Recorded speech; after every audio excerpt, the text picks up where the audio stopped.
네, 안녕하세요. 더불어민주당 원내대변인 백승하 의원입니다. 오늘의 논평 3건 말씀드리겠습니다. 을사늑약이 될 뻔한 한미협상. 이재명 정부가 국익과 실용으로 한미동맹의 새 장을 열었습니다. 한미 관세 안보협상 팩트시트는 이재명 정부가 초반 미국 측의 과도한 요구를 정면에서 조율하며 국익을 지켜낸 실용 외교의 결실입니다. 대통령실이 을사년이 떠오를 만큼 불평등했다고 밝힌 초기화는 한국 산업과 주권을 심각하게 위협하는 수준이었지만 정부는 끝까지 물러서지 않고 감내 가능한 최선의 합의를 확보했습니다. 미국 국무부 크리스토퍼 랜더 부장관 역시 한미동맹의 새로운 장을 열었습니다. 라고 평가하며 이번 타결을 역사적 성과로 규정하였습니다. 그는 조선, 에너지, 반도체, 의약품, AI, 양자기술 등에서 한국의 투자가 필수적이다라고 강조했고 트럼프 대통령이 미국 노동자를 교육할 한국 전문가들을 환영한다고 밝힌 점, 조지아 사태 재발을 막겠다는 약속도 함께 언급했습니다. 이는 이번 협상이 한미동맹과 산업혁명의 지평을 함께 확장시켰다는 방증입니다. 특히 지난 4월 한덕수 대통령 권한대행은 미국의 관세 부과 문제에 대해 맞서 싸우지 않겠다. 한국의 산업, 금융, 문화, 성장과 부 대부분은 미국 덕분이라는 사실상 백기투항성 발언을 공개적으로 했습니다. 당시 이러한 태도로 협상이 진행됐다면 이번 협상은 진정한 의미의 을사늑약에 가까운 결과가 되었을 것입니다. 무책임한 발언에 국민의힘은 당시 한마디 비판도 하지 않았습니다. 그런데 지금에 와서 정부의 성과를 정치 공세로 공격하는 태도는 스스로 말하는 원칙 외교와도 정면으로 배치됩니다. 국민께서도 정부의 관세 협상 결과에 박수를 보내주고 계신데 국민의힘만 팩트시트가 아닌 백지시트라면서 진실을 외면한 채 관세 협상 잘못했다는 주문을 걸고 있습니다. 또한 이번 협상 과정에서 원자력 추진 잠수함 관련 논의가 진전된 것은 튼튼한 한미 동맹의 신뢰를 확인시킨 성과이자 수십 년 동안 여야가 공통으로 추구해온 자주국방 핵심 과제가 실제로 움직이기 시작했다는 점에서 의미가 큽니다. 국익을 지키기 위한 외교 협상은 정쟁의 도구가 아니라 우리 경제와 안보의 미래가 걸린 문제입니다. 더불어민주당은 정부가 국익과 실용 외교를 지속할 수 있도록 국회에서 필요한 지원과 협력을 해나가겠습니다. 두 번째 논평입니다.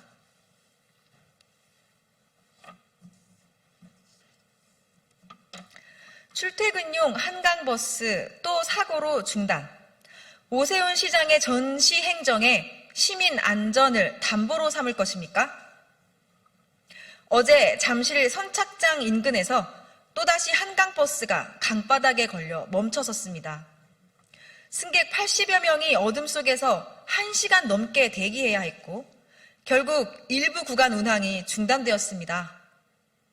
비가 와도 결항, 비가 안 와도 사고가 나는 이 사업이 과연 제대로 된 타당성 검증을 거친 것인지 시민들은 묻고 있습니다. 오세훈 시장은 수상 대중교통이라고 홍보해 예산을 쓰더니 최근에는 관광 콘텐츠라고 말을 바꾸고 있습니다. 정작 배는 2시간 가까이 걸리는 느린 속도, 잦은 고장, 얕은 수심에 걸리는 사고가 반복되고 있습니다. 선박 제작 경험도 부족한 업체 선정, 부실 설계와 잦은 충돌, 안전 점검조차 누락된 내부 구조물까지 하나하나가 모두 준비 부족에서 비롯된 총체적 실패입니다. 수심, 항로, 충전, 배터리, 선착장 구조 등 기본적인 안전 기준도 제대로 갖추지 않고 시민을 대상으로 안전 테스트를 하듯 운항을 강행한 것이야말로 전형적인 구시대적 전시행정입니다. 결국 위험과 불편은 시민의 몫이고 재정 부담은 서울시 예산으로 돌아오고 있습니다. 오세훈 시장에게 묻습니다. 사업 타당성도 검증하지 않고 시민 안전과 시 예산을 담보로 정치적 쇼를 벌이는 것이 과연 시장이 할 일입니까? 한강버스로 오세훈 띄우기보다 지금 이 순간 시민들이 안전한지가 먼저입니다.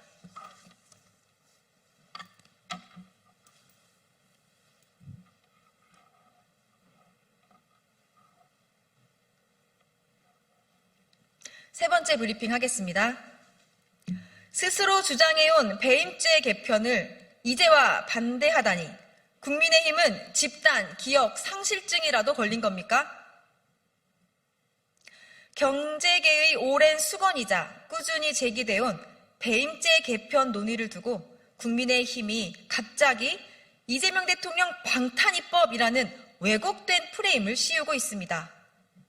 이는 사실관계와 논리, 더 나아가 스스로의 과거 주장까지 외면한 무리한 정치 공세에 불과합니다.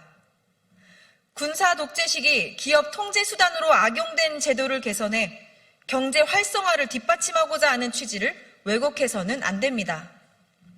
게다가 이번 논의는 배임죄의 폐지가 아니라 대체 입법입니다. 모호한 배임 규정을 보다 더 정교하게 세분화, 구체화하여 입법 공백이 없도록 할 것입니다. 이는 세계적으로도 추상적 배임 규정을 구체적 책임 규정으로 전환하는 흐름과 동일하며 경영 투명성을 높이면서도 정상적 경영 판단은 보호하는 제도적 선진화 작업입니다. 더 황당한 것은 국민의힘도 계속 제기해 왔다는 사실입니다. 윤석열 정부 당시 이복현 금감원장은 차라리 폐지가 낫다고 배임죄 폐지를 주장했고 국민의힘 다수 의원들도 배임죄 개편의 필요성을 강조하며 법안을 발의했습니다. 배임죄의 모호성과 과잉 처벌을 가장 집요하게 비판해온 것이 바로 국민의힘입니다. 그런데 이제 와서 똑같은 취지의 논의를 방탄이라고 공격하더니 집단 기억 상실증이라도 걸린 겁니까? 게다가 국민의힘은 이 논의를 이재명 대통령과 억지로 연결시키고 있습니다. 대장동 사건은 애초에 조작 기소된 정치 수사였으며 법원에서 이미 대통령과 무관하다고 판단한 사건입니다. 이런 사건을 끌어다가 배임죄 대체 입법과 연결하는 것은 법적, 사실적 근거가 전혀 없는 정치 왜곡입니다.